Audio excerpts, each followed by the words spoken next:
Good evening, sim racing fans, and welcome to beautiful Sparta, Kentucky for yet another action-packed Thursday night here on iRacing Live. This week, the traveling community known as the Domino's TYJ Cup Series puts its roots into one of the newer additions on the NASCAR calendar, Kentucky Speedway. Hello once again, ladies and gentlemen. I'm Gabriel Wood, alongside me, Tyler Herr, Cisco Scaramuza down in the production holler, bringing you live coverage of the Benson Electric 160. Tyler, Kentucky has got to be one of the more unique racetracks on the calendar, 1.5 miles in length, but with low banking comparable to somewhere like Iowa Speedway. And with this being the first time the series has visited this venue, what kind of challenges are these guys going to face tonight? Well, Kentucky Speedway here has a lot of character. It's very bumpy in the corners and even on the straightaways. The drivers are going to have to deal with a lot of that jostling around on every part of the racetrack. And Kentucky Speedway here, 14 degrees of banking, very flat compared to, say, the other 1.5 milers like Kansas, Chicagoland, Atlanta. This is the flattest one they go to. And also, there are 72 feet of width around this racetrack. A lot of racing surface, but in the corners, watch for a lot of the guys to just be in the first and second groove. And then later on in the run, we might see some fanning out up on the higher sides. Going to have to watch for that later in the night.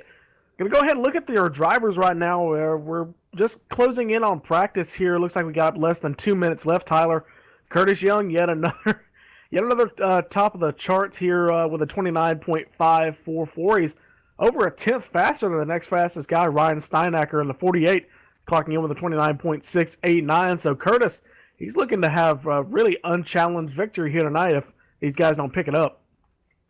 Yeah, we've come to expect this from Curtis right now, but the thing to keep in mind here, he's only made 2 practice laps out there, and one of them, his very first one, was this 5.44, so not really sure what to expect out of Curtis Young on the long run, but as far as the short run goes, we know he's going to have plenty of speed, but 2 laps doesn't win the race.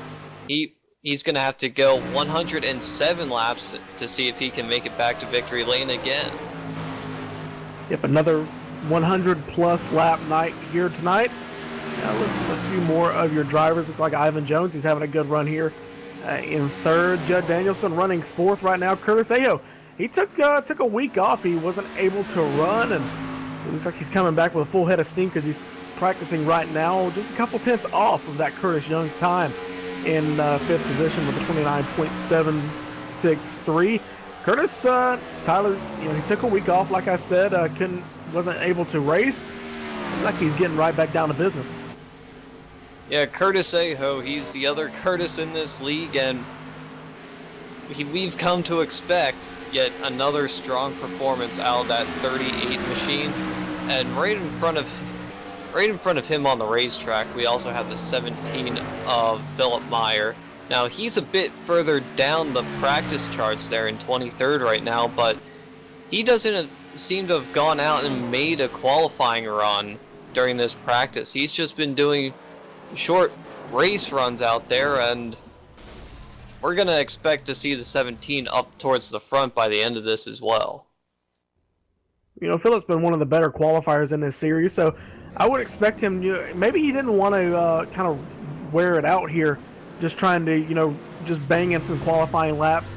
Maybe just kind of make it redundant, really get tired of running those laps, because you can really get fatigued and think, oh man, I messed up this one part of the track, my lap is ruined. If he didn't do it, it looks like 19 of Curtis Young's on the racetrack now following him. These guys, their mentality is, oh, I ran the perfect lap in practice, I've screwed it up now, I'm not going to get it. Philip Meyer, he doesn't know what a perfect qualifying lap is, so he can just go out and not worry.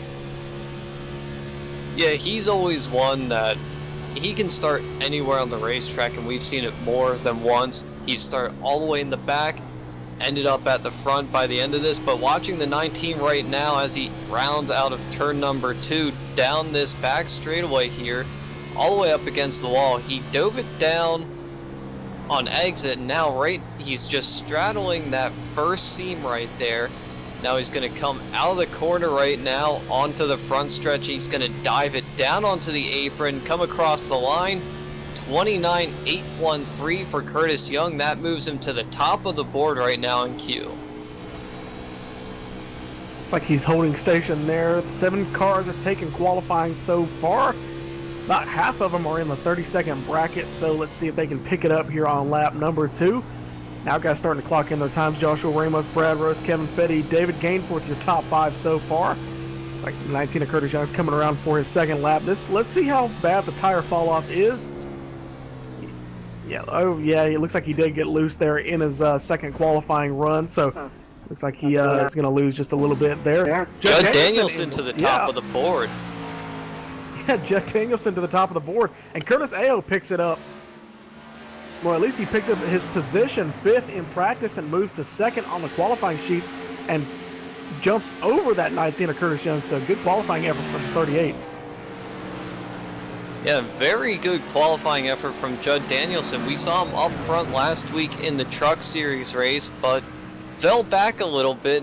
Now it looks like Judd Danielson's going to come out here to Kentucky and look for redemption this time round and see if he can't have a very strong finish by the end of tonight.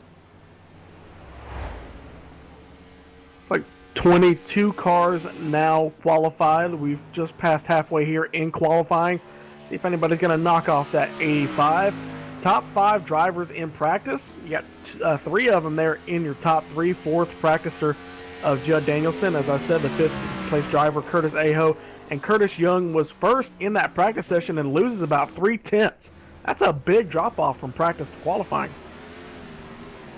Well, as I said, Curtis Young only put down 2 practice laps during the practice run there, so he might have been a little bit stagnant going into his lap and didn't hit his marks like he did in practice and dropped him back to 5th or 3rd there.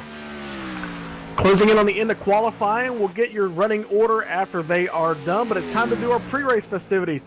Now time for your national anthem here live from Kentucky.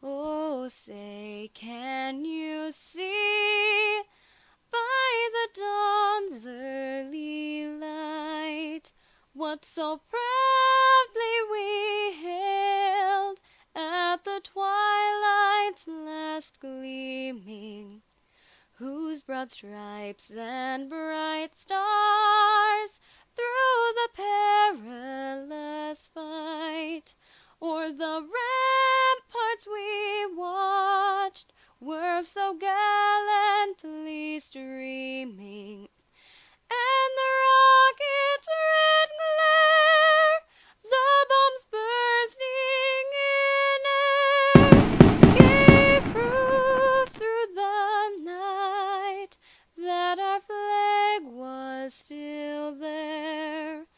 Oh, say does that star-spangled banner yet wave o'er the land of the free and the home of the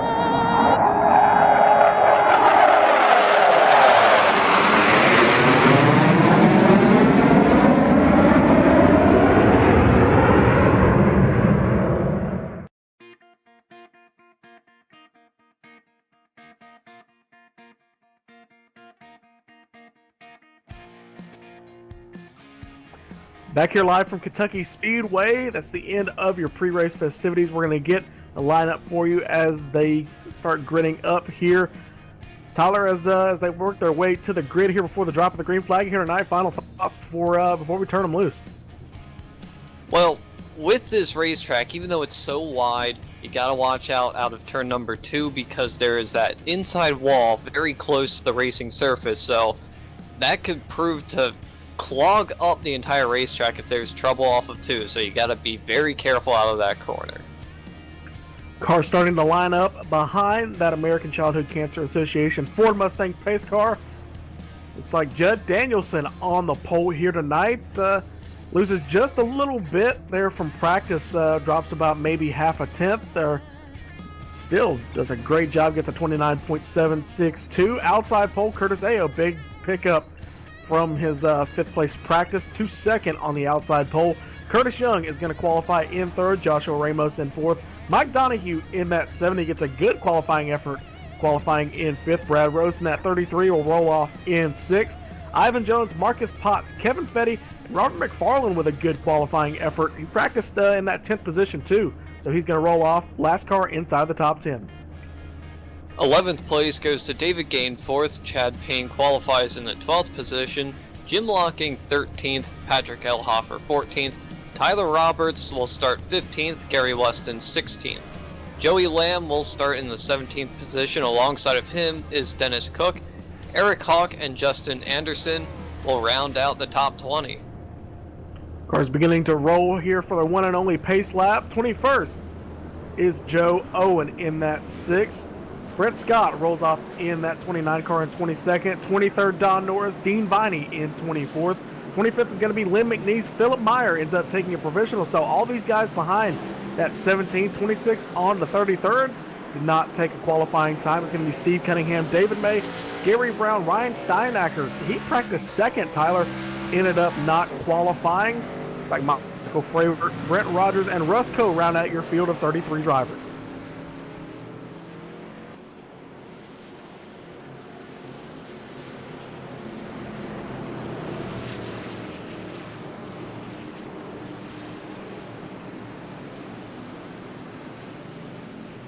Field rounds out through turn number 3 here, and Gabe, I want to point out one driver to keep an eye on tonight. I think the number 8 of Tyler Roberts is going to be one to keep an eye on. Yeah, he's been saying at multiple racetracks here, when is he going to get a win? It could come here tonight at Kentucky. The Benson's Electric 160 here at Kentucky is going to go green. 33 drivers take the green. Looks like Judd Danielson's going to get a decent start there. Big gap from that front row back onto the field. Looks like that 38 Curtis Ayo, though, is going to hang tough there on the outside. See what he can do. Everybody holding station there 2 by 2. Looks like Curtis Young's got clear of that 22 of Joshua Ramos. Ooh, and just a little bit of pinch there. It looked like there on the back straightaway, but that 85 is going to take the lead. 22, Joshua Ramos charges it into turn number 3. It's like Marcus Potts also doing the same. He's going to try and get around that 70 of Mike Donahue. Coming to complete lap number 1, Judd Danielson leads it. A lot of jostling around for position behind the leaders at 33 of Brad Rost. He just dove it into turn number 3, and behind him Mike Donahue almost got to the number 2 of Marcus Potts, but everyone is trying to filter themselves out here, and right now it's still Judd Danielson leading, but under attack by Curtis Young right behind him in the 19 car. It looks like out front they're single file, still side by side around that 22 Joshua Ramos and the 2 of Marcus Potts, and 33 Ivan Jones also trying to work his way in there. 70, Mike Donahue losing a couple of positions there, started 5th, back down to 8th. It's like Ivan Jones working that outside lane pretty well. He's going to get around that 2 of Marcus Potts, try and get it done here on that outside through turns 3. It's like that 22 of Joshua Ramos pushing high. He's going to end up getting into the wall just a little bit. If he didn't hit it, he got close.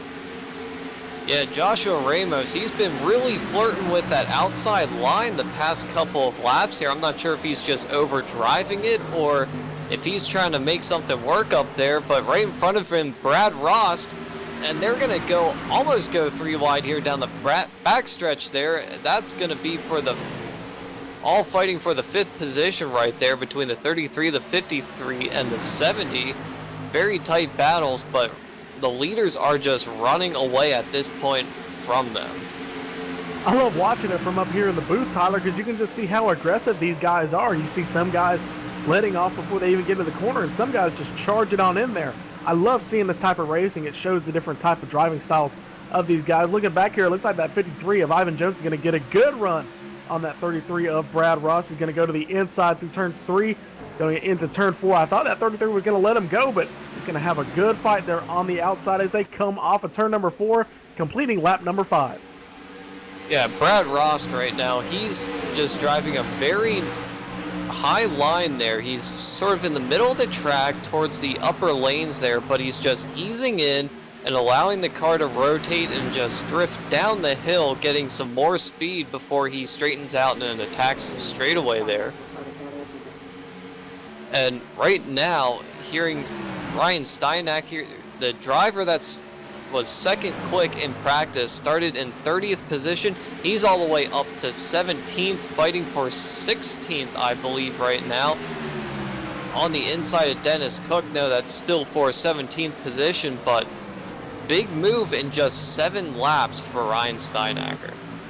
I love seeing this. Like that 48 of Ryan Steinacker, he is so good there on the first part of a run. And a little update on the rest of the guys who did not qualify.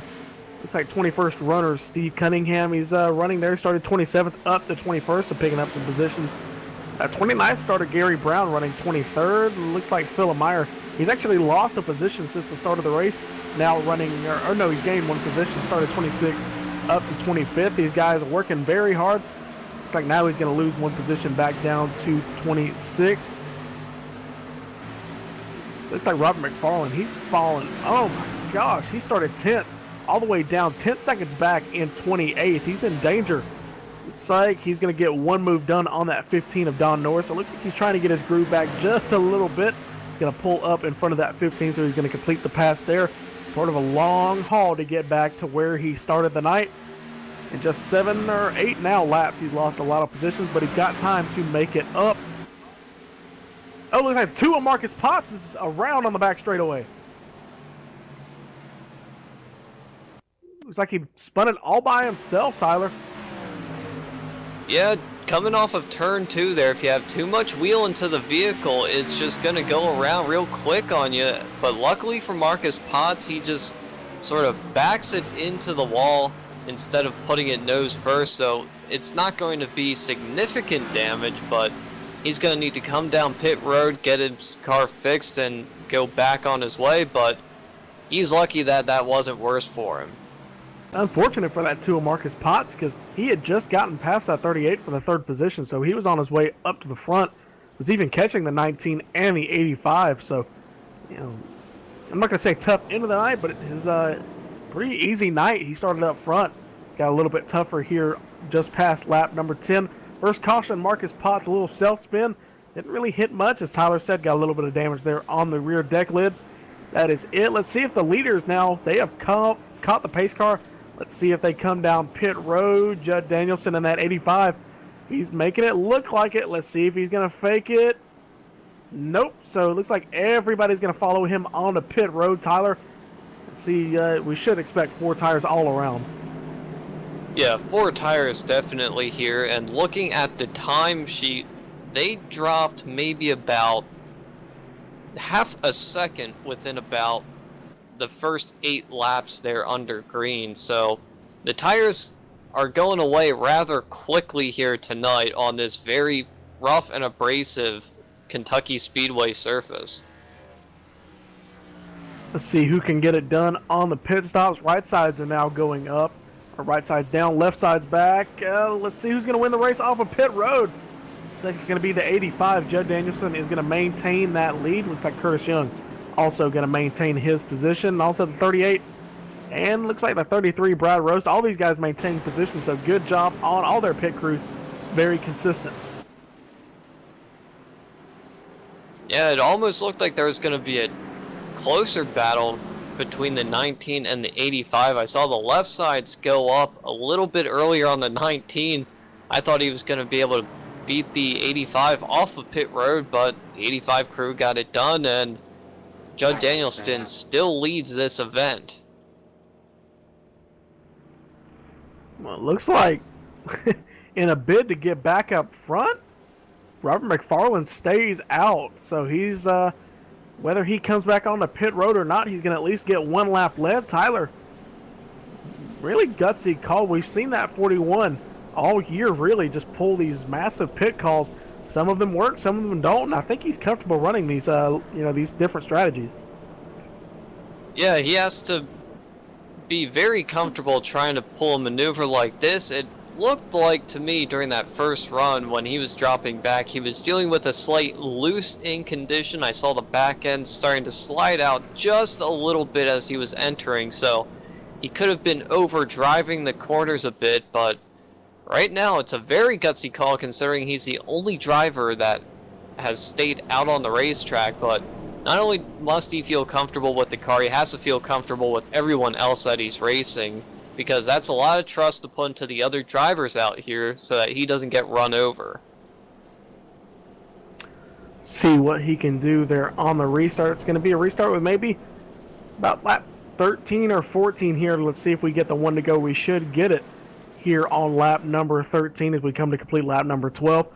And we'd like to remind you it's early in the race today, but it wouldn't be possible without a few sponsors. Of course, Benson Electric.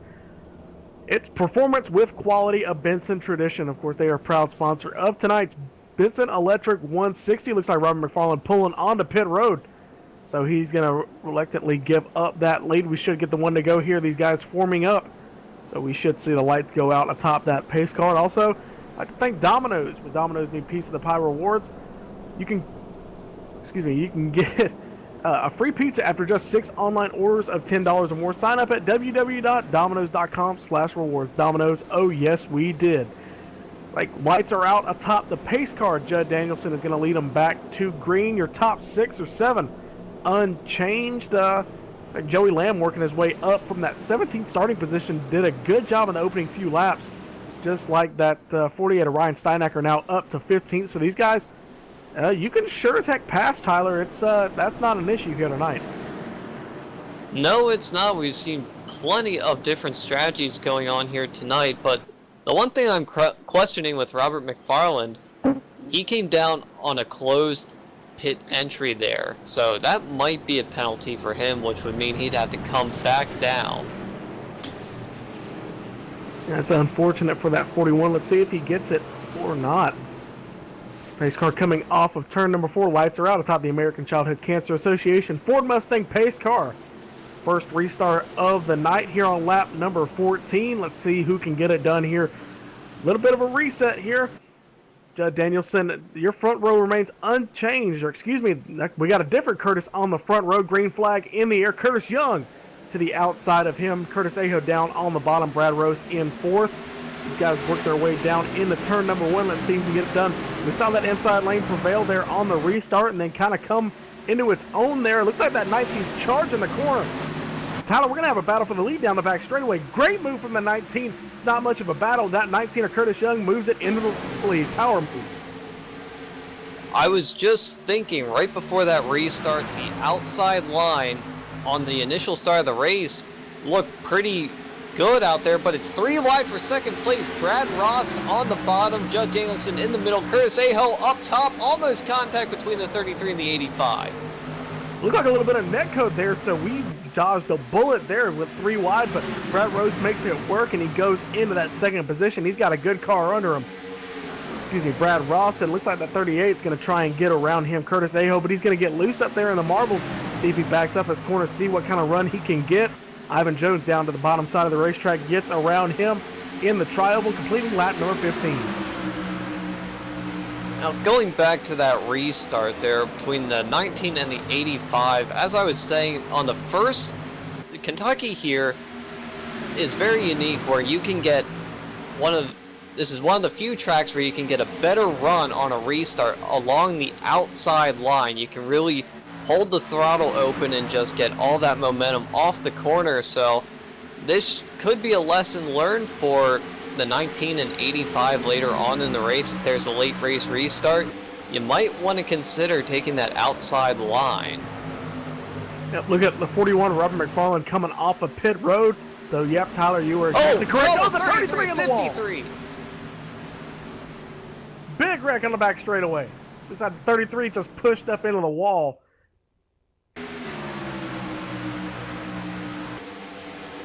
Replay up on your screen. Looks like the 33 just got a little bit too hot.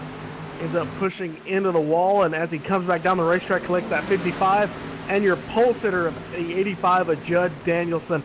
That is unfortunate for that 85 machine. Looks like it didn't get a lot of damage, but it may be just enough. A little crinkle of that hood, so that's unfortunate for 3 of those guys. Yeah, that could be a disastrous blow for the pole sitter. He was strong at the beginning of Atlanta in the trucks. He was strong in the beginning here tonight. This could be a bad sign for Judd Danielson right now, because if his engine is damaged, he's going to have a long night ahead of him. I'll tell you what, that's going to open up the field for a couple of these guys, because that top 3 or 4, they really had that top spot locked down. Now you've basically eliminated maybe 3 of them. So, Tyler, this could be very interesting here. It's like that 85 is going to duck it onto pit road, and the 19 sees everybody's coming, so he's going to duck also, and he's going to pull in. Let's see what kind of damage they have to repair on that 85 of Judd Danielson. Should be a lot. So he's going to have to sit in his pit stall if he decides to get it repaired, which at this point, under caution, I'd say stick on pit road and just try and work your way back up through the field later in the run. Guys working their way into their pit stalls. Let's see what that 19 does. Not that long of a time after the restart, so let's see if we get any 2-tire calls. Shouldn't see it, but we've seen crazier left sides or right sides going up. Should see everybody 4 tires all around.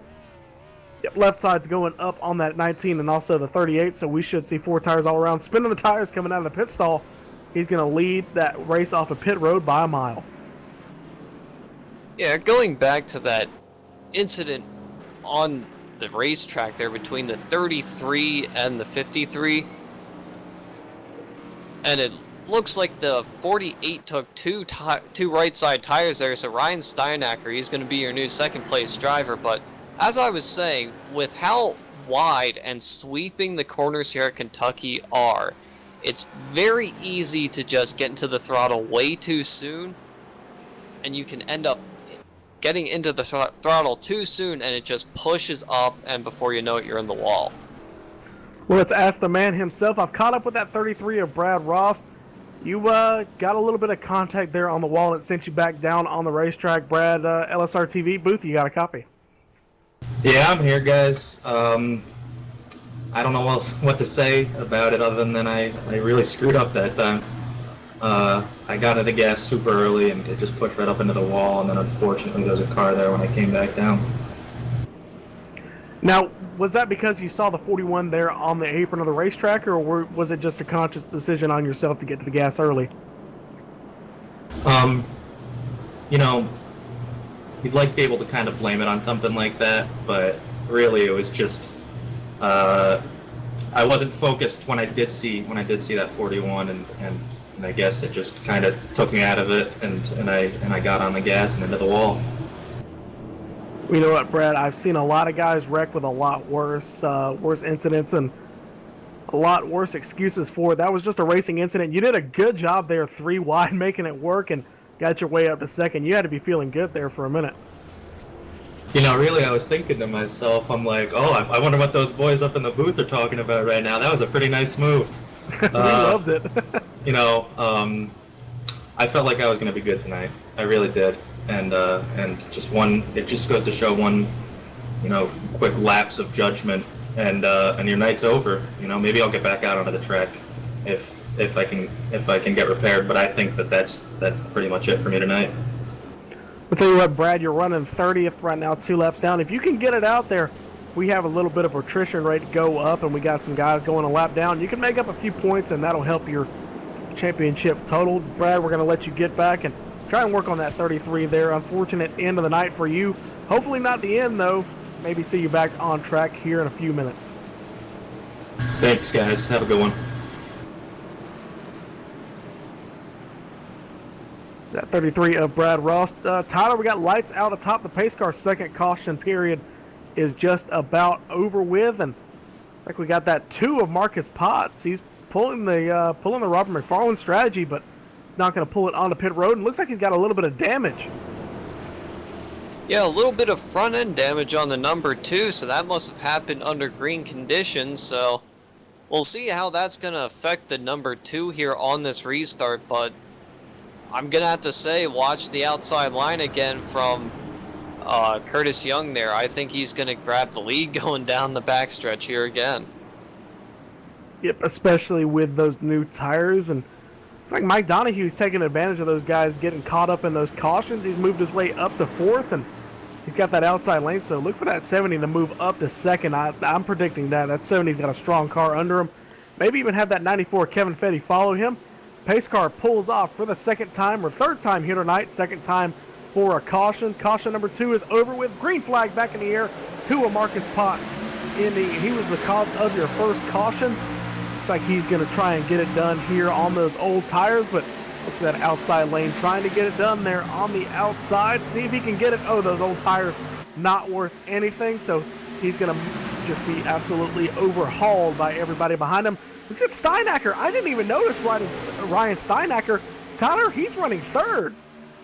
Yeah, he took 2 tires on that pit stop there, and that got him all the way up to second out of cars that pitted, but he's going to drop back a little bit here, back to 4th behind Mike Donahue in the 70, but a very big call by his pit crew there to try and get him out and up towards the front early here on in this race.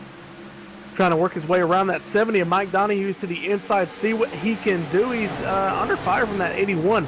Joey Lamb, your winner from Bristol, and right behind them, little 101 of David Gainforth. Almost won a Bristol truck race if it wasn't for just about the most exciting finish we've seen on LSRTV, where basically the entire top 10 was taken out. He was your leader, or at least second at the time. That was unfortunate for him, but he's shown he's got some speed under that 101. Interesting paint scheme, got some Cartoon Network going on in that car. He's got under fire from that 94 of Kevin Fetty, and then the 22 of Joshua Ramos. Hopefully Josh can keep it out of the wall, because he had a real problem washing up the racetrack that first run. Yeah, it's a very tight battle from 4th on to position number 8, and right now Joey Lamb going underneath the 48 of Ryan Steinacker, and he's going to clear him going down to turn number 1 there. The 81, he's going to move up into the 4th position now. But here comes Steinacker. He still gets a good run off of turn number 2 from the high side, but Joey Lamb, he's just going to throw it down into the corner, and he's just going to assert his position there for 4th place behind the leaders. I'll tell you what, speaking of the leaders, look at the 2 of Marcus Potts. He's caught that 19, Tyler. So he's got it going on there in that second position of that 2 car. He's working that inside of the racetrack really well, but I expect that 19 of Curtis Young. He's expecting a green flag run here, guys, getting spread out.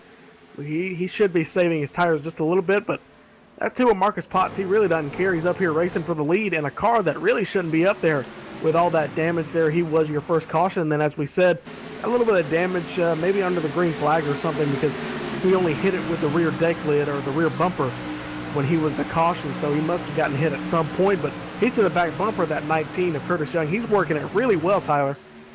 Yeah, his car is no worse for wear right now, as he's in a tight battle there, and here comes Mike Donahue up to his back bumper trying to challenge and going down to turn number 3, and Mike Donahue, he's really getting onto the gas early, trying to work his way around the number 2 of Marcus Potts, and right on his back bumper, rolls out of it just a little bit on the front stretch, trying to get a run from center off the corner, and now Joey Lamb has driven his way up into this battle.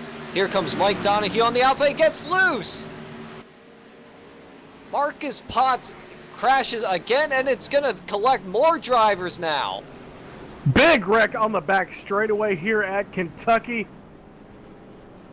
Looks like a couple of cars caught up in it. Fortunate, it looks like the 2 and the 70 get the worst of it. Big contact there. Joshua Ramos, heavy contact as well. See what we can see from the LSRTV replay. That 101 of David Gainforth. Look at the 101 of David Gainforth. We were just talking about him, Tyler, and he goes into the grass, just chucks it down to the inside to get around these guys. He ends up missing them, but as he comes back on the racetrack, he heads there, or he looks like he was about to, and then he swung that rear end around and ends up backing it into the wall, so unfortunate for him. As we get this mess cleaned up here from Kentucky, we're going to take one commercial break here as we close in on lap number 30. This is the Benson's Electric 160 from Kentucky Speedway, the Domino's TYJ Cup Series here on LSRTV.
Back here live at Kentucky Speedway, Sparta, Kentucky, the home right now for the Domino's TYJ Cup Series with the Benson's Electric 160. Lights still on top of the pace car, but we should get the one to go this time. Tyler, this caution's a great opportunity for the guys who took 2 tires, and another person who takes advantage of it is that 81 of Joey Lamb, because he gets out front and is going to take his first laps led of the night. And Ryan Steinacker in 4th.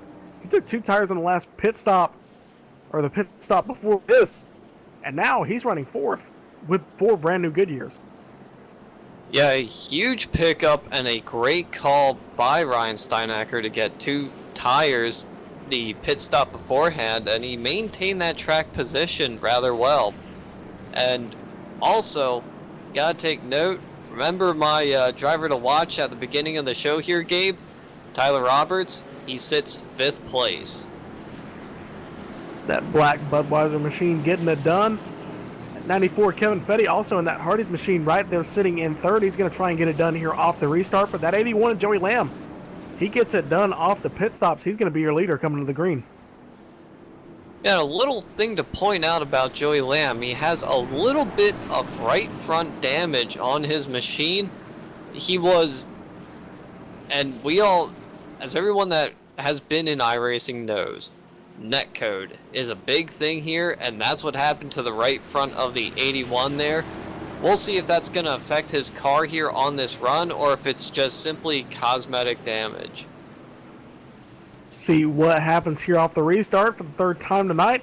Pace car is going to pull off, lights are out. So we're going to get the restart here on lap number 33. 81 of Joey Lamb, your winner from Bristol. He's going for a 2nd win on the year here tonight here at Kentucky. That 19 of Curtis Young, though, he's going to have something to say about it. He's going for what seems like his 30th win in the Cup Series this year. Race is going to restart. See what that outside lane is going to do. He's going to lead it back to the line. So that 19 of Curtis Young is going to give it up here just to let that 81 back by for just a moment. He's going to back up his corner just a little bit, see what he can do here on the outside. He's going to have that momentum carrying him. We're going to be almost 30. We're going to be 3 wide back here for around the 3rd position. 94 Kevin Fetty put in the sucker hole, and that 48 of Ryan Steinacker works his way around. Yeah, and once again, Curtis Young makes the outside work as he goes back to the top spot around Joey Lamb, but the real battle here is for 3rd, 4th, and 5th right now, as the number 8 of Tyler Roberts is on the inside of Kevin Fetty, who is running the high side of the racetrack and just gets a much better run off the corner. Here comes Len McNeese in the 84. I haven't said much about him at all tonight, and here he is sneaking his way into the top 5. Yeah, we saw Tyler Roberts get a little loose there, put maybe like half a tire on that apron, ended up washing him up the racetrack, but he collects it, almost gets up into that 84 Len McNeese, but he ends up keeping it pointed in the right direction. See what these guys can do about that 19 of Curtis Young. Looks like Joey Lamb's holding station about 3/10 back, and Ryan Steinacker about 1 second back from the leaders. Let's see what they can do. Kevin Fetty settled down for 4th around him, but the battle's still raging. The 8 of Tyler Roberts ends up working his way around, so he's going to move into 5th, but he's going to put it, oh man, almost gets to the wall, but here comes that 16 of Justin Anderson. He's going to be your 5th place driver as they come back in the line. Yeah, right there it looked like Tyler Roberts got into the gas a little too soon. We saw the same thing happen with the 33 earlier, but the 8 kept it out of the wall. And when you start racing real tight like this with everyone around you trying to gain positions, you almost lose track of where you are on the racetrack, and just that one little mistake could ruin your night. But luckily the 8 was able to gather it back up, keep out of the wall, and keep going as he runs in 6th place right now. Back here we got another battle. Looks like that 26 of Gary Brown. He's working that outside lane, trying to get around. Looks like the 36 of Michael Fravert. And then we got the 38 of Curtis Ayo working his way back up to the front. See if he can get inside the top 10. Right now running in 12th. He's got 2 guys working side by side in front of him. 23 of Gary Brown to the outside. See if he can get that Gibson guitar Ford Fusion up to the front. Looks like he's going to get it done here by the stripe. Looks like that 38 maybe got in the wall just a little bit. Looks like he, I don't know, maybe I was playing tricks on me, but here comes that 14 of Gary Weston. He's bringing that 17 of Philip Meyer with him. So all these players in the fight now, just one person gets side by side, Tyler, and it brings the entire field with them. Yeah, and right there are 4 drivers that you're going to want to keep an eye on for the end of this race as well. The 36 of Michael Fravert, he's been very strong over the past few weeks here. And of course, Curtis Aho in the 38, he's been strong all year long. Gary Weston, he's one of the teammates to Curtis Young, your leader right now. And then, of course, there's Philip Meyer right behind him. Those are 4 drivers that have shown week in and week out that they're front runners. Right now, they're sort of mid-pack, but it's still early in the event. Tell you what, Tyler, Joey Lambs, he's reeling in that 19 bit by bit every lap, and you kind of see it stretch in, stretch back out every few laps, and looks like he's finally got those tires worked in, and now he's closing in on that 19 of Curtis Young, and 48 of Steinacker. He's also closed in by maybe a tenth. He's bringing that 94 Kevin Fetty with him, so we could have a little bit of a battle here in the next couple of laps. Let's see what that 81 can do. He's got a strong car, but catching and passing are 2 separate things. Yeah, right now it doesn't look like that damage on the right front is hurting the 81 at all. They're just sort of riding around trying to make sure they don't abuse their tires at this point in the race, because they still have about 1 more pit stop left to go here. And with about a 3/4 of a tank that the Cup guys run in this series, that's probably only going to limit them to about 35 to 40 laps worth of fuel each run. So there's still 1 more pit stop left to go for these drivers. 19 of Curtis Young holding on to the lead here on lap number 42, going on to 43, closing in on halfway here at Kentucky. 81 of Joey Lamb trying to run him down, but here we go with that rubber band again.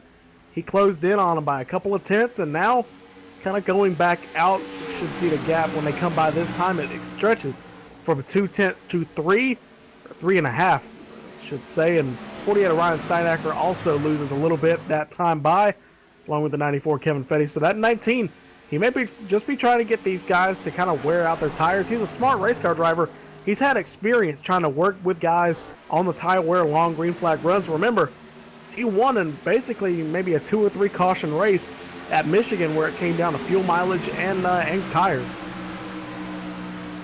Yeah, looking at his lap times right now, they are very, very consistent.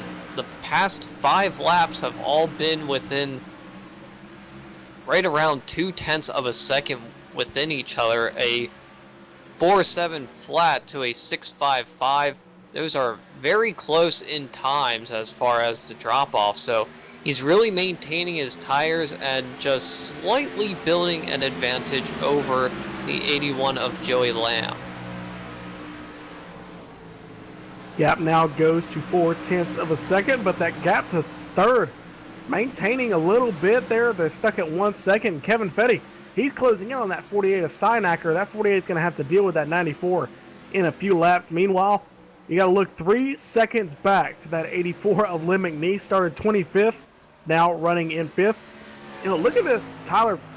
3 of our top 5 drivers started outside the top 15. The highest of them is that 17 of Joey Lamb, or that 81 of Joey Lamb started in 17th. Steinacker started 30th, and that 25th starter of Lynn McNeese up 2/5. So, yeah, like I said earlier, passing not a problem here, and maybe even throw Justin Anderson into the mix there. He started 20th, running 6th. These guys getting it done here, getting past these guys. Big gaggle of cars, Tyler, I'm noticing around Philip Meyer.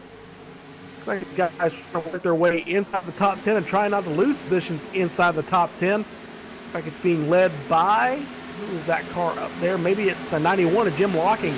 That's him. He's going to pull high and let that 23 of Gary Brown go. So move Gary Brown up 1 position, move the 91 down. But meanwhile, the fight behind them, Philip Meyer's broken free, but that 38 working his way around. 86 of Steve Cunningham, and Tyler Roberts falling back, Tyler, since the restart. He started 4th, or was it 3rd? Now he's trying to maintain top 10. Yeah, that was a big gaggle of cars earlier there, about 2 laps beforehand of that.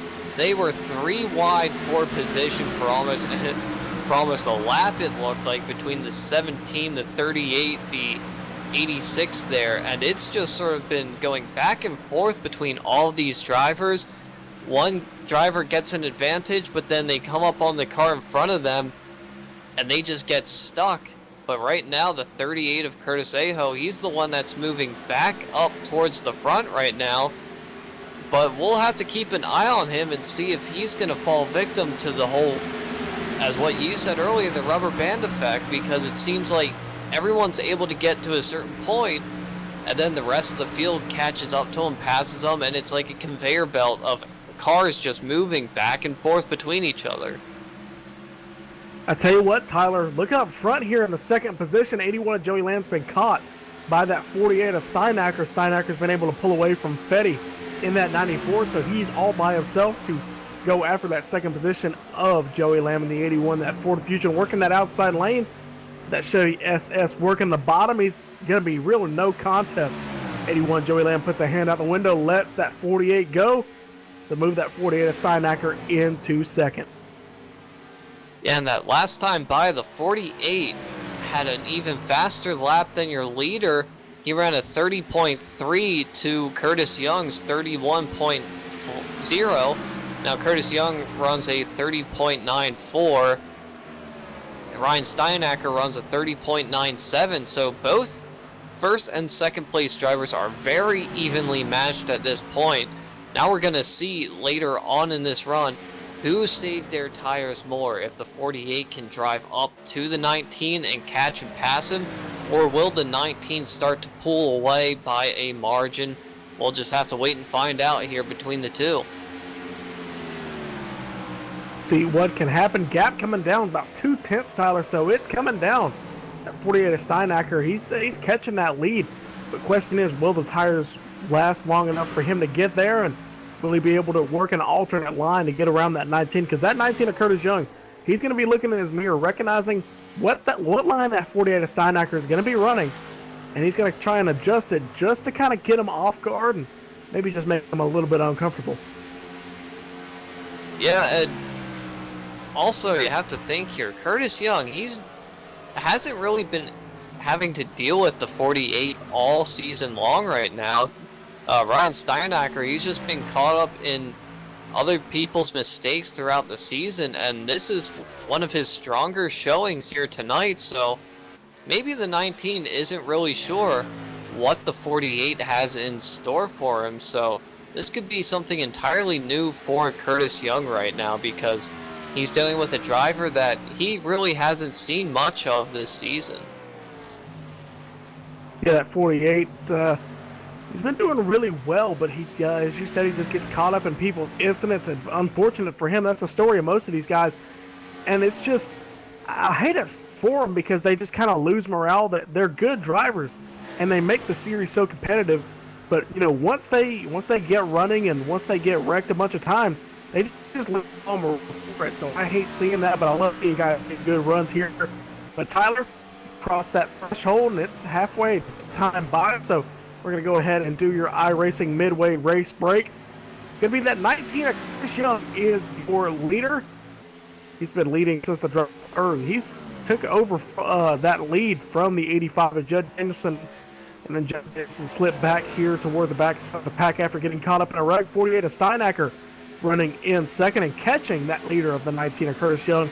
Joey Lamb right behind him in third. Kevin Fetty in fourth. Last car in the top five, Lynn McNeese in fifth. Jim Walking in sixth. Justin Anderson running seventh. Eighth is going to be Steve Cunningham, Philip Meyer, Gary Brown round out your top 10. 11th place is Gary Weston, Curtis Aho. Your outside pole sitter is 12th. Tyler Roberts runs 13th position right now. Joe Owen sits in 14th. David May 15th. David Gainforth 16th. Dean Viney in 17th. Judd Danielson 18th. Dennis Cook 19th. Chad Payne sits in 20th position. Gonna run through this as fast as we can because we got a battle brewing up front. 81 or the 20 of Eric Hawk in 21st. Don Norris, Michael Fravert, Russ Coe, last car on the lead lap in 24th. Brent Scott running 25th. Robert McFarland in 26th. Marcus Potts, Mike Donahue, Joshua Ramos, Brad Roast, Ivan Jones, Patrick Elhofer, and Brent Rogers round out your field. Looks like Brent Rogers did not take the green flag, but that is your iRacing Midway race break. For more information on the wide variety of racing possibilities across the web, visit iRacing.com and sign up today. Tell you what, Tyler, this is getting interesting. Looks like we got a battle for the lead here. 19 of Curtis Young side by side with the 48 of Ryan Steinacker. Looks like he's going to get that lead going out of turn number 4. It's going to be close. That 19 is going to fight back on the outside. They're going to be door to door as they come to the line. 48 of Steinacker gets his first lap led on the night. Going down into turn number 1, it's still a fight right now. Ryan Steinacker is able to get back into the gas. He drifts up towards the wall there, and he's going to clear the 19. Ryan Steinacker does what we haven't seen much of over the course of this season. He passes the 19 under green flag conditions here, and even late into a tire run, and now it's the 48, your new leader over the 19 of Curtis Young. Just past halfway here at Kentucky, and Steinacker gets that lead. Looks like back half of the top 5 mostly unchanged. Joey Lamb is losing a lot of position. Tyler, he's almost in danger of getting caught by that 94. Kevin Fetty, he's worn out his tires a lot since the restart. Yeah, Joey Lamb, I think he really must have pushed himself during that first part of the run, staying up on the rear bumper of the 19. Also, as we pointed out, a little bit of right front damage, so that might be affecting the aero of the 81 here late in this run. But Kevin Fetty, he's just been following him right in his tracks. They're running about the 3rd lane up, right above that 2nd seam in the corners. But the 94 looks like he's really starting to get that run. Behind them is Len McNeese, and then a huge gap to 6th place over the top 5 there. Past halfway here at Kentucky, lap counter now counting down in the Benson's Electric 160 for the Domino's TYJ Cup Series. Ryan Steinacker is your leader, just got underway from that 19 of Curtis Young. We're going to throw it to commercial here real quick. We'll be right back here from Sparta, Kentucky, here on LSRTV, the voice of sim racing.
The 2016 iRacing World Championship Grand Prix Series is all about change.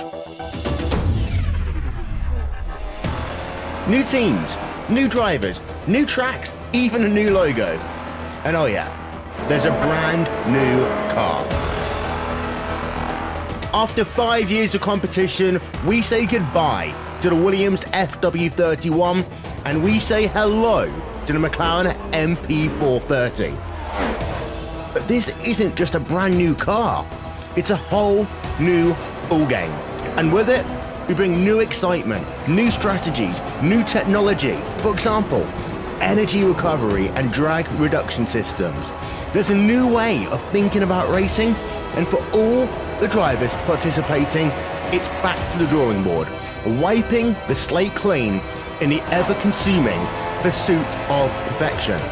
One little slip-up, one wrong move on track, one poor strategy call, and it's over. That's the difference between coming up short and becoming champion and being $10,000 richer to boot. So yeah, change is in the air, but we're going to start getting answers on the 27th of February as the 7th year of iRacing World Championship competition kicks off. And you won't miss a thing, with every single race live on iRacing Live, coverage brought to you by Racebot TV. So join us fortnightly from 1:30 p.m. GMT.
Back here live at Kentucky for the Benson's Electric 160. Ryan Steinacker just got the lead a couple laps ago. Now he's coming onto pit road. I was just about to say green flag pit stops commencing here on the racetrack, and 19 of Curtis Young is going to follow him onto pit road. Let's see. Also going to be followed by the 81 and the 94 of Kevin Fetty. Let's see if Lynn McNeese comes onto pit road. No. So he's going to go by. He's going to inherit the lead, and as soon as I get on pit road, caution is out. Looking for the caution. It looks like it's the 8 of Tyler Roberts. Just looks like he just got on the apron a little bit in turns number 2. Slid the car, got sideways, and just had to lock it down. Puts the nose of the car into the inside safer barrier. And that's going to be a hard hit for his chances here tonight for that number 8 of Tyler Roberts. I tell you what, Tyler, this is going to put a lot of good cars, those guys who decided to short pit, it's going to put them a lap down. So, they're going to have to take the wave around. They're going to take it. Looks like the 19 and the 48 going around the pace car now, but you may expect these guys to even come back onto pit road and top off the gas tank one more time, just to make it worth it. Those guys, they don't have that advantage. Yeah, and it looks like out of all the drivers there, it looks like the 19 and the 48 were able to beat the pace car off of pit road, but Joey Lamb and Kevin Fetty, they got trapped behind the pace car, so they're technically on the tail end of the lead lap here, so they're going to have to take a wave around. But the 48 and 19 of Ryan Steinacker and Curtis Young, they were able to beat the pace car off of pit road, so they can do whatever they want to on this round of pit stops. But I think they're just going to stay out, and they're going to inherit the lead once more because they don't have to come back down. You're seeing everybody else come on the pit road. It's going to be led by that 84 of Lynn McNeese.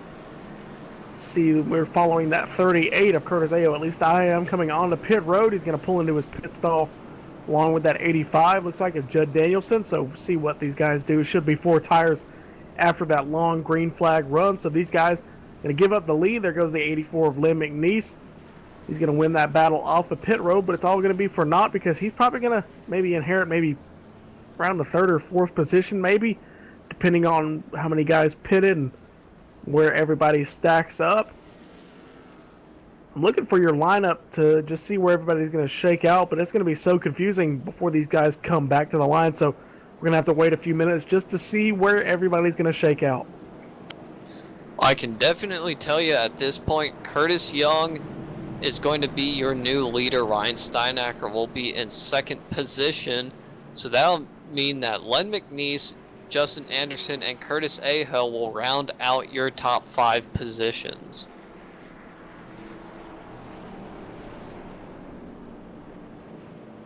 See what's going to happen here.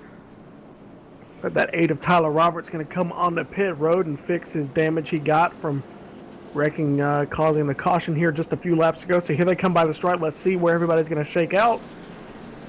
Should see that 19 move into the lead. There he goes. He's going to go to the top of the pylon. This is where we're going to see our running order. Steinacker is going to be in second. Len McNeese. So he's going to inherit. He's going to inherit third, like I said. So good little. You know what, Tyler? He may be coming out a little bit better on the situation because the 19 and the 48, they did have to run maybe about 2 laps full throttle around the racetrack to catch the tail end of the pace car, tail end of the field. So he's got some brand new Goodyear tires. So maybe if we get a long run, it may be crazy, but it may come into play. I'm going to have to just play devil's advocate here and just say that the 19 and the 48 are going to be just fine on tires. The 19 and 48 there on that last run, they've really proven themselves to be the class of the field tonight. So if this goes green from here on out, watch the 19 and the 48 try and battle it out late in the event. And I'll tell you what, the 19 of Curtis Young, for the first time in a while, he's going to have to look in his rearview mirror because he's finally got somebody up there that can challenge him on old tires. We've seen him get beat, but we've seen him get beat off of restarts.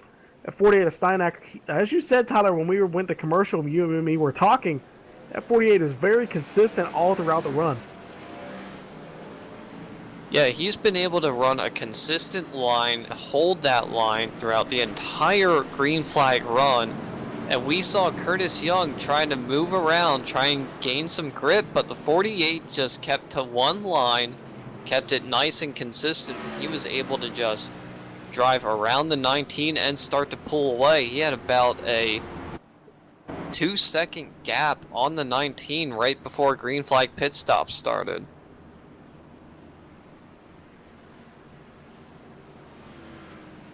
See what they can do off the restart. Lights are out atop the pace car. Closing in on 30 laps to go here at Kentucky. Tyler, it's going to get interesting. Should not see these guys on pit road for the rest of the race.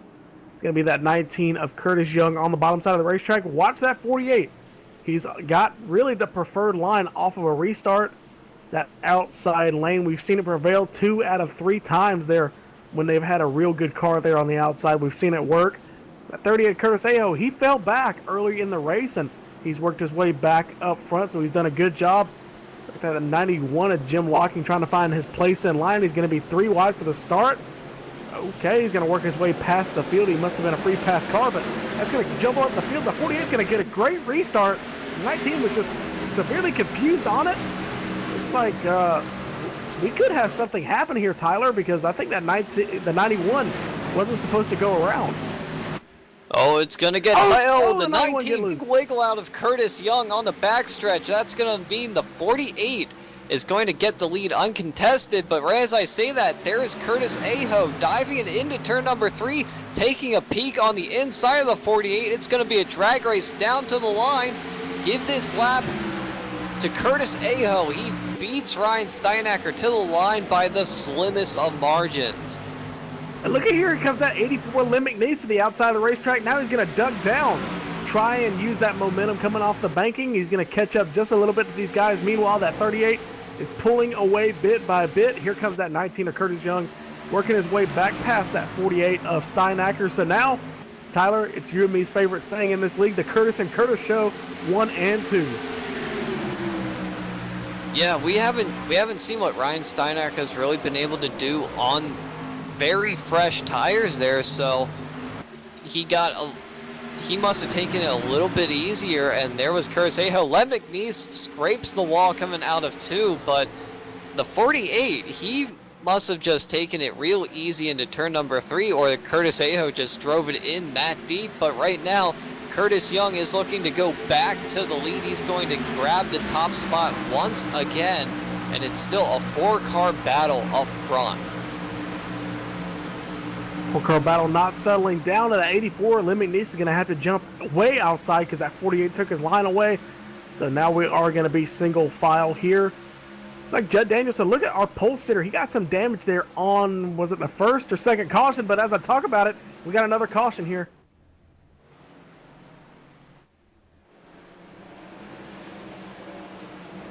Looks like it's going to be one car on the back straightaway.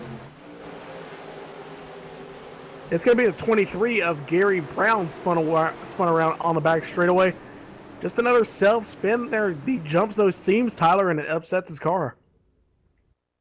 Yeah, we just saw that same situation happen with the 8 of Tyler Roberts, except the 8 clipped the apron there, but looked like Gary Brown, he just had a little bit too much wheel into it, and it was just a real lazy spin off the corner.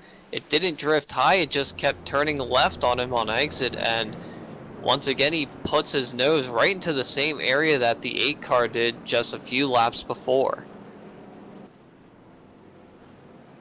Get another chance to restart the race. Maybe we see these guys come on pit road, but I wouldn't bet on it. We don't see them.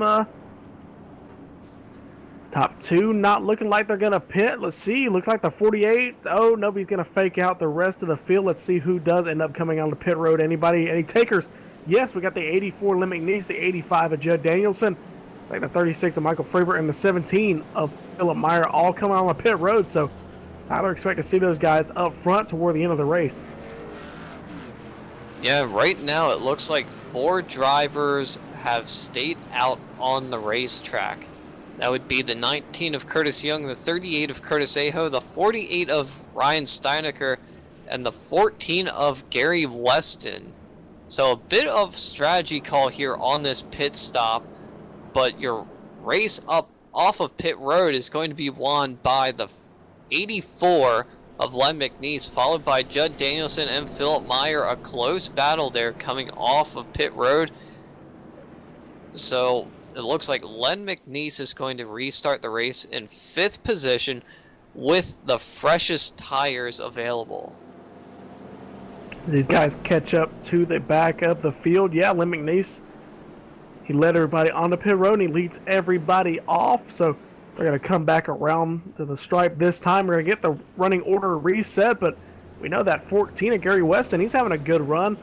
Ended up staying out. Here was one of the 4 drivers to stay out, except for your top 3, the 48, or the 48, the 38, and the 19. But that 14 stays out, picks up him a bunch of positions, so he's going to hope to stay up there. Fairly good tires, I would say. He's been running up around the top 10 all night, so he's got a chance at pulling out a good finish. Yeah, the 14 is the teammate to the number 19 of Curtis Young there, so there could be a little bit of strategy play between the two. And we've seen Gary Weston not that far off from Curtis Young all season long, so it's a good chance to see if Gary Weston can really pull off a strong finish here. He had a top 10 run last week in the trucks at Atlanta, so he's going to continue that strength here tonight.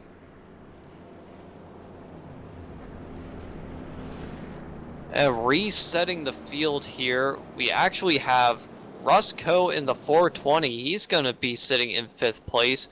So there are going to be 5 drivers, not 4, that are on old tires. Len McNeese will restart in 6th place, your first driver with 4 fresh tires. And then rounding out the top 10, Judd Danielson, Philip Meyer, Michael Fravert, and Eric Hawk. We saw Michael Fravert earlier there on that long green flag run almost go 1 lap down, and it's odd to see Michael Fravert not have a strong night here. He's been running in the back of the pack, but now he's made his way up to 9th place, so he could have been saving something a little extra. Well, yeah, that 36 of Fravert, he's been running toward the rear of the field the first part of the year, just trying to get his feet wet in the series, but lately he's been picking up a lot of speed. That Toyota in the Cup Series and the Truck Series ended up picking up a win at Bristol.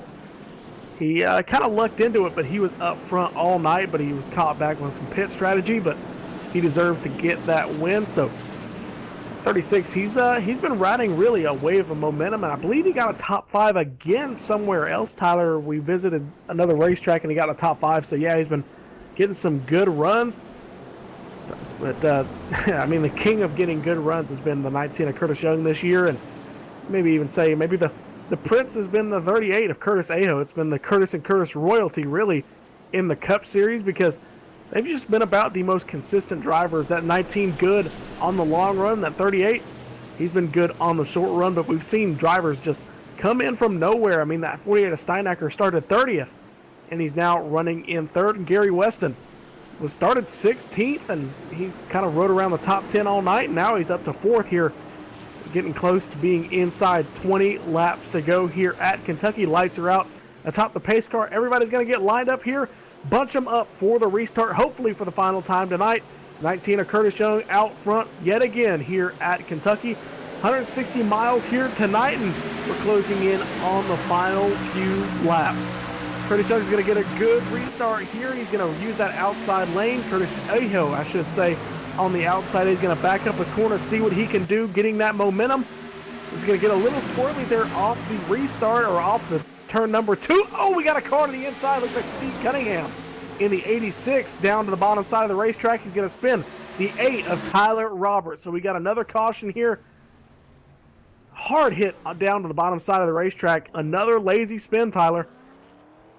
Yeah, and Tyler Roberts was a victim that time. He chose to go down low, almost made his way around the wreck and just got clipped there. So a tough break for the number 8 car again, but a very close battle up front between the leaders.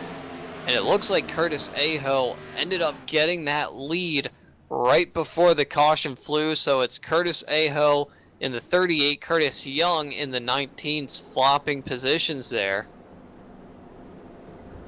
We're going to get them re-racked here, see if anybody gets onto pit road, but we're going to go to commercial break, hopefully for the final time here tonight. It's the Benson's Electric 160 live from Kentucky, the Domino's TYJ Cup Series here on LSRTV.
Back here live, Sparta, Kentucky, for the Benson Electric 160 live from Kentucky Speedway.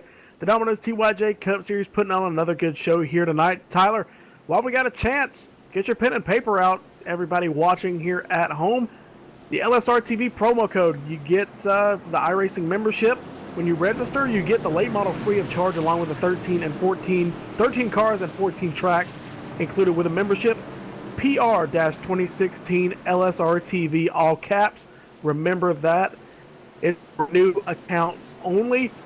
Something from us here at LSRTV to get you started with your iRacing career, and maybe one day work up some talent and join a league, and you may be featured on one of our broadcasts. And that's where all these guys started, here with a basic iRacing membership, and all these guys working very hard, ends up getting to the point where they are. Looks like for the first time tonight, Tyler, car starts on the outside. The control car does. When I say that, 38 of Curtis Aho to the outside. He's going to try and get that momentum. Here's your leader off the restart. He's going to get loose there off the entry. That's going to allow that 19 to get to the lead, but not for long. We could be 3 wide for the lead here. That 48 is going to duck behind that 19. That 38 of Curtis Aho, though, stuck on the outside with nowhere to go.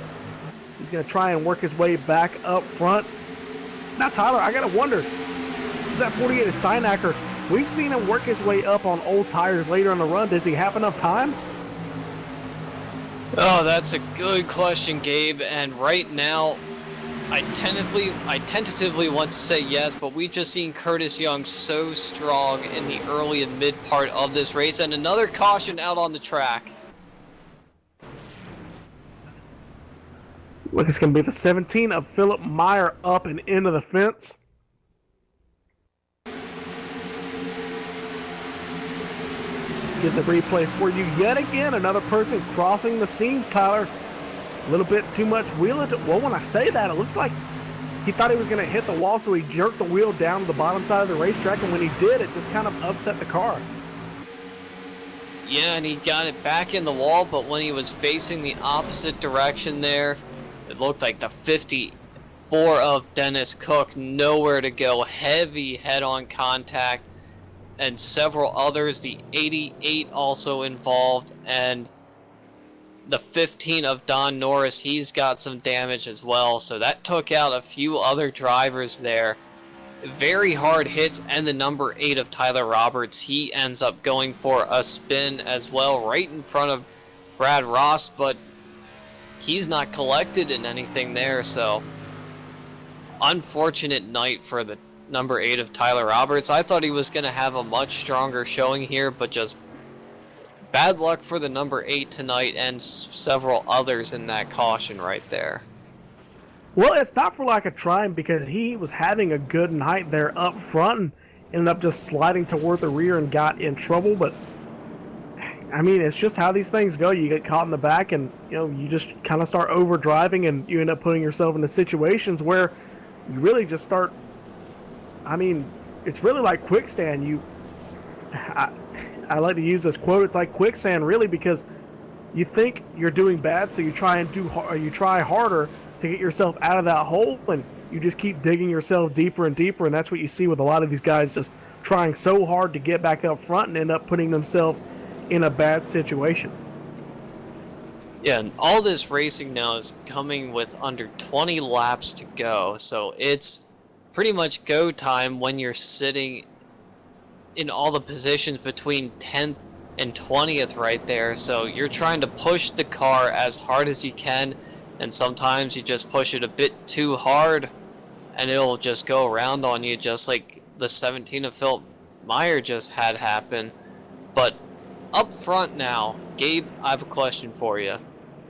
Curtis Young, you just saw the outside line not get it done, but whenever Curtis Young was in second position and started on the outside, he was able to clear the inside line going down the backstretch.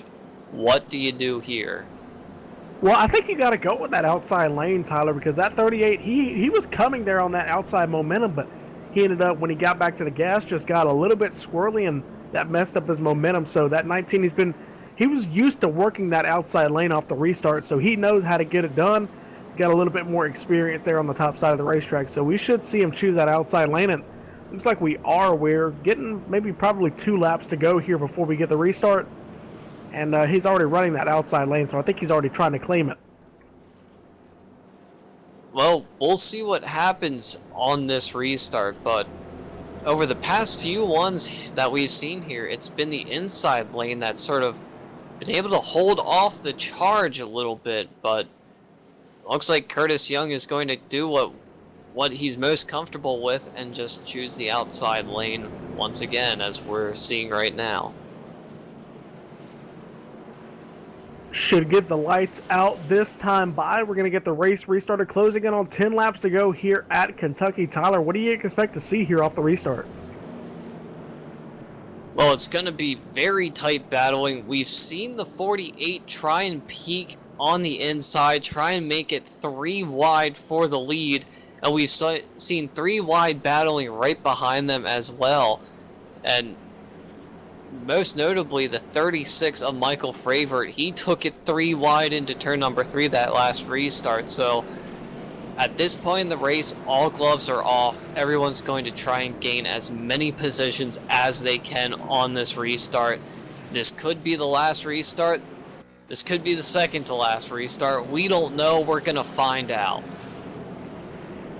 Lap 94. We're going to come on to lap 95. As they work their way out of turn number 2, we're going to get the race restarted here. Lights are out. Atop the pace car, 19 of Curtis Young is your control car running that outside lane. 38 of Curtis Aho to the bottom. Ryan Steinacker in third. And Lim McNeese working his way up front, doing a good job in that 84 in fourth. And look right behind them, Gary Weston. He's able to hang his way up there, Tyler. He's doing a good job. I was expecting him to work his way up there, or at least, kind of hold about the 7th or 8th position, but he's fighting for a top 5. Yeah, and right beneath him, as you pointed out, Judd Danielson. He got involved in one of the early accidents, had damage done to the front end of his car, and now he's sitting in 5th place. Great recovery. See what these guys can do off the restart. 19 of Curtis Young. When does he go? Looks like we're going to get the green flag this time by... Oh, not a good restart for the 19. He's going to allow that 38 to get that momentum, get the car wound up on the bottom side of the racetrack. That's not going to be good for that 19 working that outside lane. But he's going to fight back there. He's going to drive it off in hard, but it's not going to do anything for him. At 38, oh, there goes the 38 and Curtis Aho around. Oh, tough break for the 38. I was just going to say that at this point in this race, the 38 could be dealing with some adrenaline, a little bit of nerves, because as we've talked to him over the past couple weeks, he's tired of coming in 2nd place. He wants to win, and right there he might have pushed it a bit too hard and just looped it off the corner. Tough break for the 38. He's going to trundle around the racetrack here, smoke spewing out of that 38 on the inside of the racetrack, trying to work his way back to pit road. That's going to open up the front row to that 48 of Steinacker. So Steinacker is going to have one more shot at it, Tyler.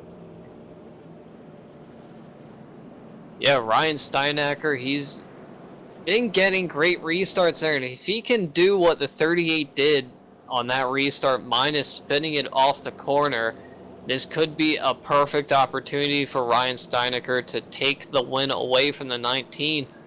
But keep in mind here, Gabe, the 84, the 36, who's now all the way up to 4th place, and the 85, those 3 have fresher tires than the 19 and the 48.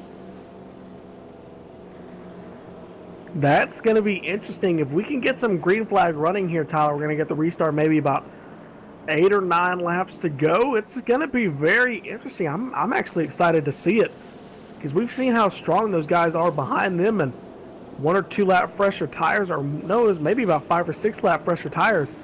I'm thinking about the restart before, but yeah, those guys are going to have a huge advantage if we get these cars wound up just a little bit.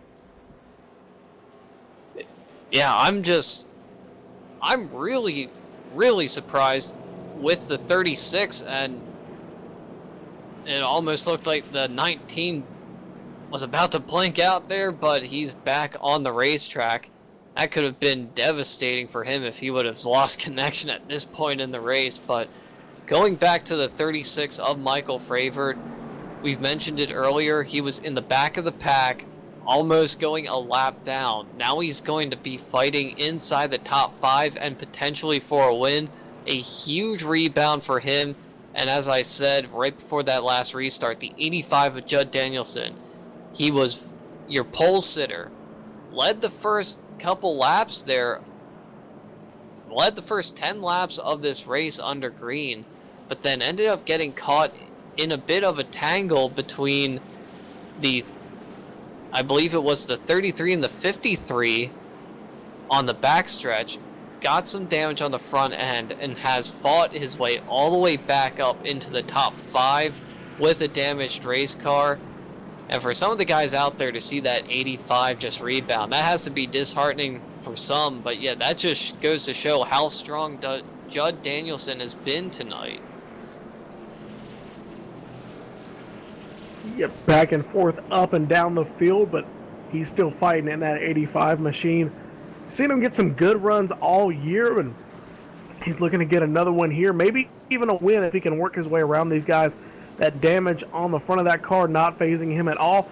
Tyler, we should see him get the one to go this time by. So, and I can't believe my eyes. I think that 48 of Steinacker is actually going to get the start on the outside, because the 19 of Curtis Young, he's not letting him know he's going to the outside. So I think that 48 is going to start up there. Yeah, it looked like Curtis Young had realized he didn't get the best restart there. But when it's someone else restarting on the outside and he's on the inside, Curtis Young seems to get that jump that he's able to on whatever line he's in. So really, Curtis Young's been the master of restarts here tonight, but we'll see if Ryan Steinacker has anything to say about that. Lights are out atop the American Childhood Cancer Association Ford Mustang pace car.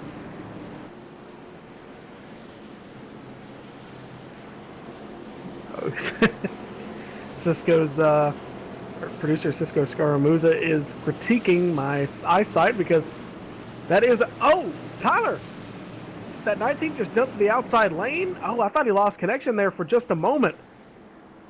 Oh, it looked like he was just claiming that outside lane, so that was very erratic on that 19. I think he realized what he was doing and jumped to the outside lane. But back to the pace car, according to Cisco, it's the American Childhood Cancer Organization Ford Mustang pace car.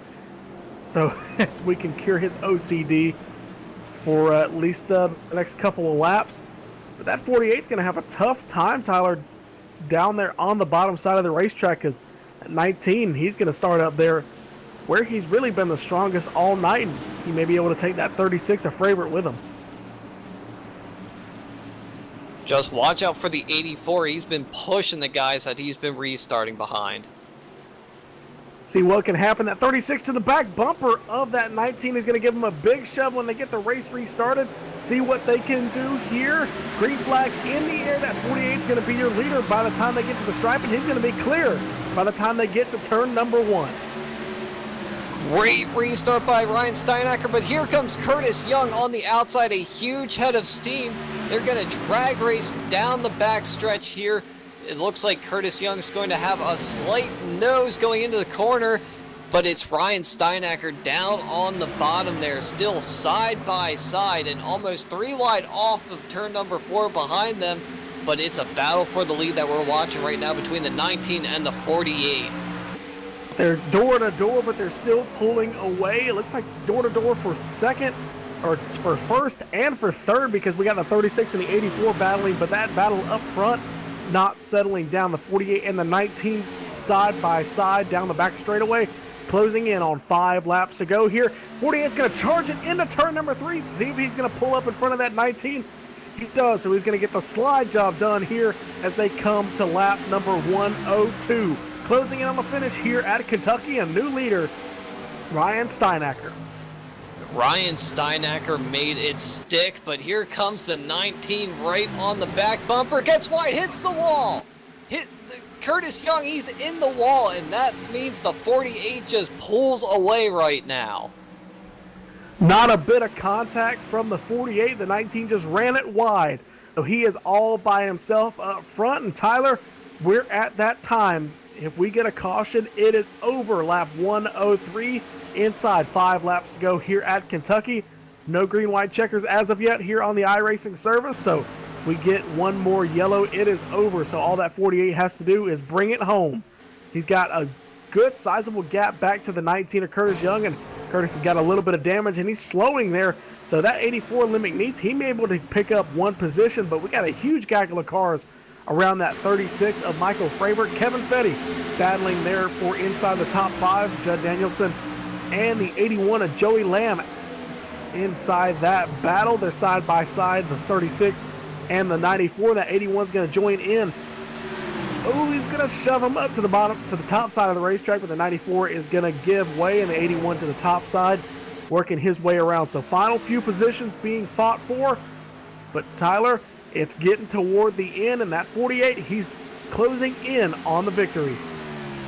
Ryan Steinacker still out in front, but Curtis Young, he's not done with it yet. He just gained a 1/10 of a second that last time round, but it could be too little too late, because Ryan Steinacker at the line had about a 6/10 of a second gap over Curtis Young right now. Going into turn number 3 there, Young got loose in the corner, and here comes Len McNeese for second place as Ryan Steinacker gets 2 to go. There goes the 84 for second. Popsicle sticks in the air this time by, as you said, 2 laps to go for that 48 of Ryan Steinacker. Down the back straightaway, he's going to try and get his first win in a long time, and maybe his first win in the Cup Series this year. Can't quite remember. It's been that long if he has gotten a win, but it's going to feel good to get back into victory lane, especially he's running that Domino's paint scheme. A paint scheme very special to him. Hashtag Brockwell Strong, a good friend of Dylan Brockwell, a good companion that will be missed, but he's going to take him to victory lane. 3 more corners to go. Down the back straightaway they come. Kentucky Speedway down into turn number 3, into turn number 4. Coming off the corner, it's going to be win here at Kentucky for Ryan Steinacker in that 48. He's going to go to victory lane here in Sparta. And a battle across the line for second place, but it's going to go to Len McNeese in the 84. He just beat Curtis Young to the line by 3/1000ths of a second. Ryan Steinacker with the victory. Len McNeese ends up getting by for second. Great race, and it was all created by that 19, ended up getting into the wall. And Tyler, I really don't think the 48 could have held on for too much longer with that 19 behind him.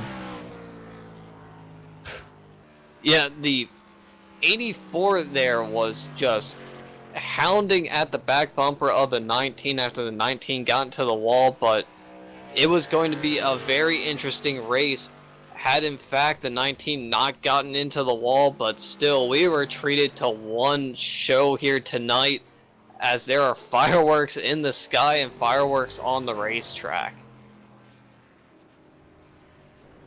So he comes around, he's going to enjoy those fireworks, cars littered all over the racetrack of guys just trying to bring it home, but he brought it home here tonight. He's going to bring that 48 to victory lane. He's going to do some donuts here on the front straightaway under the lights and under the fireworks for Ryan Steinacker. He's going to get the win here at Kentucky. We're going to grab him and grab the rest of your podium finishers when we come back here live from Kentucky. We'll be right back here with your winner on LSRTV.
Back here live at Kentucky, conclusion of the Benson's Electric 160 from Sparta, Kentucky, Kentucky Speedway with the Domino's TYJ Cup Series. Another round, another finish with some great racing toward the end. We had some cautions, but it ended up creating a great run to the end. Ryan Steinacker ends up getting your victory. Lynn McNeese comes home with a great battle with the 19 of Curtis Young, so that's going to be your podium finishers. Michael Frabert gets another good run for just about the fourth or fifth week in a row, ends up coming home in fourth. Fifth is going to be Joey Lamb. Kevin Fetty comes home sixth. Gary Weston holds on for seventh. Judd Danielson, your pole sitter, is going to drop back to the eighth position. David Gain fourth and ninth. Chad Payne brings it home with a top 10. Justin Anderson will finish in the 11th position, Tyler Roberts in 12th. Eric Hawk will finish in 13th, Don Norris 14th, Jim Locking 15th, Joe Owen finishes 16th. Robert McFarland, he finishes in the 17th position, Russ Coe 18th, and Philip Meyer, your last car on the lead lap in 19th. Dean Viney in 20th place, one lap down. 29 of Brent Scott brings it home in 21st, 2 laps down. And the rest of these guys, multiple laps down. Curtis Aho brings it home in 22nd. I believe he lost connection with a couple laps to go under caution. 23rd is going to be Dennis Cook. David May brings it home in 24th. Steve Cunningham, 25th. Gary Brown brings it home in the 23 and 26th. 27th is going to go to Brad Rost. Mike Donahue brings it home in 28th. Joshua Ramos, Marcus Potts, Ivan Jones, Patrick Elhofer rounds out your field of 32 cars, and Brent Rogers did not take the field tonight. Well, Tyler, we've run down your entire field of 33 cars, and one driver came out on top, and I'm down here in victory lane with him, Ryan Steinacker, win number 1 on the year. Woo! Congratulations, man. You waited a long time for this one. I believe it was a preseason win the last time you visited victory lane with the Domino series. It's got to feel good. Oh, yeah, it feels freaking great. I've been wrecked so many times, and as far as I know, I'm in the chase. I'm pretty far back in the points, but I think I'm in the chase now, so that's pretty cool.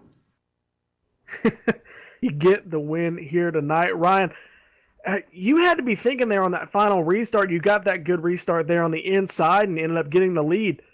Do you think you could have held off that 19 of Curtis Young if he didn't hit that wall? I wanted the inside pretty bad. I don't know if I got in his head or not, but I was trying to, going around under pace laps. I was trying to stay on the outside of him, but with 2 to go, hoping he'd think I wanted the outside because I wanted the inside. So that's where I felt good on the restarts, and yeah, we definitely had a longer run car, but it paid off at the end somehow with that late restart. Yeah, we saw you a couple laps or a couple restarts before. Curtis, he pulled off to a huge lead. And I guess you were saving your tires, and you ended up catching him toward the end of that run. We thought it was absolutely astounding the way you caught him, because you've just been about the only person to do it this year. Everybody was scaring me a little bit. Everybody was driving into turn 1 on the restarts a lot harder than I wanted to. And I just tried to get through there and then go. So that's what I was trying to do. It ends up paying off because you saved a little bit there from that aggressive entry, and you end up saving a little bit of tire, and it ends up paying off toward the end of the run and the end of the race. End up coming home with the victory. Ryan, I got to ask, you got some sponsors on the hood and the side of that car. I know you want to thank them. Oh, yeah, definitely got to thank Lone Star Beer and the Yellow 48 for coming back on board. All my guys at Elfer Farms Racing, Gary Brown, Patrick Elfer, Chad Payne, and Robert McFarland, and Tyler Roberts. Those guys help me get here every week. It's Ryan Steinacker, win number 1 on the year, and hopefully the first of many on the 2016 season. Ryan, congratulations. I'm going to let you go and let you celebrate. Thanks. Also got to thank the sponsor, Benson Electric. Go get some work done by them. All right. Ryan, congratulations. Now, Tyler, I believe you've caught up with your second-place driver. He barely got it, but he comes home in second. That's the 84 of Lynn McNeese. Tyler, you got him. Yeah, I'm down here on pit road. Len McNeese, a very, very close finish here for second place tonight. Just barely ahead of Curtis Young. You started back in 25th, but worked your way up through traffic. Talk to us about your night. It was a long race tonight. That was just trying to dodge a lot of the wrecks that was going on, and got lucky and got in the right place at the right time.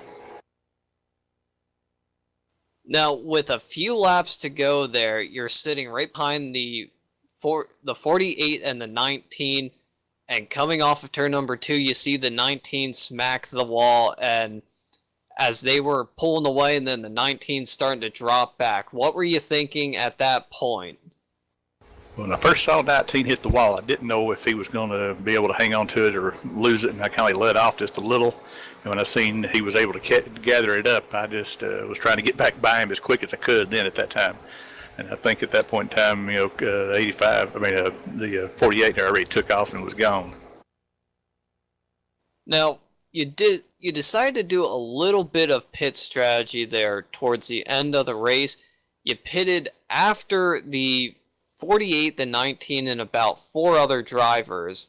You came in with about 27 laps to go, and you might have had about 5-6 lap fresher tires. Did you think that was going to be enough of a difference for you to get it done here tonight? I was really hoping so, but I think when the cautions come in there after that, it kind of equaled out everybody's tires, and I was really hoping to have a little bit of better tire advantage at the end, but it didn't play out there after the cautions. Well, you still gave them a very strong showing here tonight by finishing in 2nd place. Who do you got to thank that helped you get it done here tonight? Oh, we got to thank Robert McFarland for putting up with all this guys and putting this league together and running it, and we definitely want to thank Benson Electric for sponsoring it tonight for us. All right, Len, congratulations on your 2nd place finish here tonight, and we hope to see you continue this momentum here going forward. Oh, I hope we can. It's nice to have a good run for a change, and I appreciate it. All right, everyone, that was Len McNeese, your 2nd place finisher on the night here, and now we're going to Gabriel Wood, who's going to talk to Curtis Young once again. Yeah, it seems like just about every week I'm talking to this 19 of Curtis Young, and unfortunately tonight it's not standing with the trophy in victory lane, Curtis, but you come home in 3rd. Congratulations, but it's definitely not the finish you wanted. No, 3rd place is all right, though. Kentucky has never really been one of my great tracks, so I'll take it. Now, we saw guys using that outside lane off the restart, and we saw, for the first couple of times we saw it work, guys, you included, just kept using that bottom side of the racetrack. Did you think it could work for that little while, the bottom side? And, what made you decided to change up there after such a long time of using the bottom? Well, the car got a little bit upset transitioning from that bottom seam back up onto the rest of the track, so I got loose one time pretty bad and almost crashed, so I decided I was pretty much going to try and stay on the outside from then on.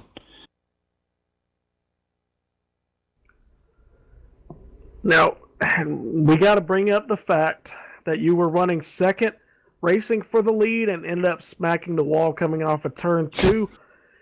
And we were sitting up here getting ready for a good battle for the lead toward the end because you guys were the class of the field. Do you think you had something for that 48? I had a nose on him on the outside, and I guess I was just going a little bit faster than I should have been, and I pushed up and hit the wall a little bit, lost a little bit of time. I thought I was still gaining on him a little bit, but again, I pushed it a little bit too hard into turn 3, got loose. That allowed the 84 to get around me too. Then from there, I was just trying to make it a good finish to get by the 84.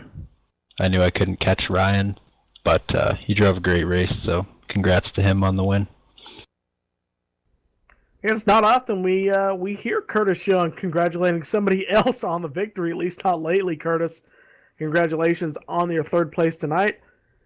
And your sponsors, your teammates, I know you love shouting them out every week. Go ahead and shout them out one more time.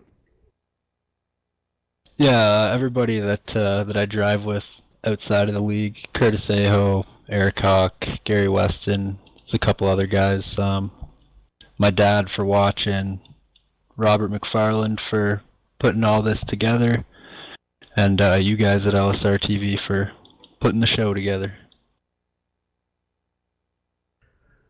All right, Curtis, thank you.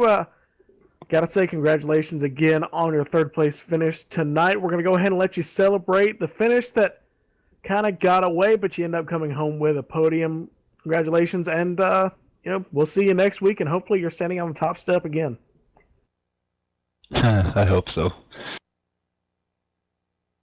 That was Curtis Young, the driver of the 19. As I work my way back up to the broadcast booth, Tyler, final thoughts.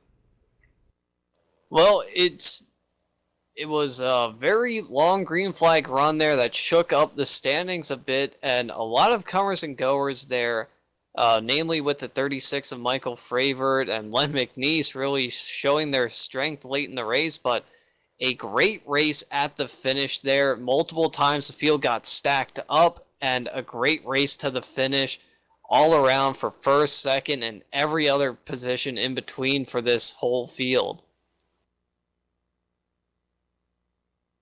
Yeah, it was a good race. Once they got it kind of settled down, and that's where we saw the green flag running come into play. And then we got that one caution, and then it just kind of just set off a chain reaction of guys just trying too much and trying to get so much off the restart. They end up self-spinning, and that was the majority of the cautions we saw. We really didn't see any, hard contact, maybe one or two cautions. The rest of them were just guys jumping that seam and too much wheel, as you said, all night. Yeah, and as I said at the top of the show, coming off of turn 2, we saw the backstretch clog up with cars about 2 or 3 times there, taking out multiple drivers. But in the end, it's still the 48 of Ryan Steinacker in victory lane here tonight. That it is, and fortunately we got to close the broadcast out here tonight. For LSRTV's Gabriel Wood, Tyler Herr, and producer Cisco Scaramuza, and everyone else at LSRTV LLC, and on behalf of the broadcast team tonight, I'd like to thank you for joining us here tonight. Join us tomorrow for the iSuperspeedway Series and Rod Car Truck Tour, and Saturday night for the USR Truck Series, and Sunday for the Ascors Pro Geek Cup Series. A lot of racing over the weekend, but tonight we must close out our broadcast from Kentucky. Congratulations to Ryan Steinacker and the rest of your top finishers, and thank you for tuning into the Domino's TYJ Cup Series here on LSR TV. Good night, and hopefully you'll join us again next week.